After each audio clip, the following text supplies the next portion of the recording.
question. I'm just going to do a quick recap if you all don't mind of some things that I heard. So it seems like what Marie shared with us, less can be so much more. So if the grant doesn't ask for it, sometimes we might think, well, I'm gonna just tell them this and tell them this and they're gonna love this. But the last thing you want to do is confuse your grant reviewer. And once they have to start being like, well, how are you gonna do all of this? It doesn't help you. It can actually hurt you. They want, like she said, I should have just said it. Specificity. Okay.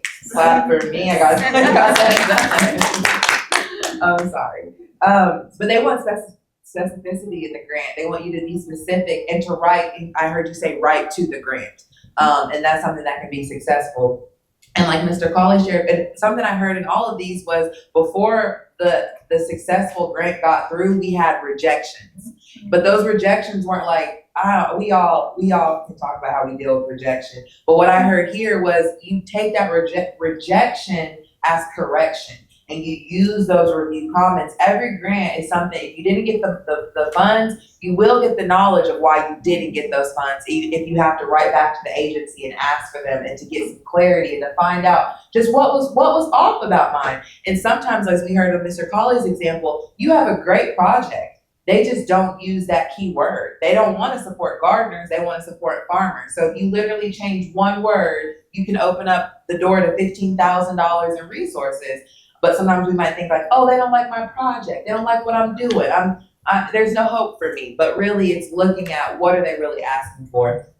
And then as well, I heard about going in as a group. So sometimes it's not always every man or woman for themselves. Sometimes you can link up with other people and go in as a group application. And then I heard about how the Southern SARE Producer Grant can be accessible. And there's also, when we think about grants, different scales. So there's some small grants, there's also some medium-sized grants that can really help with our farm production.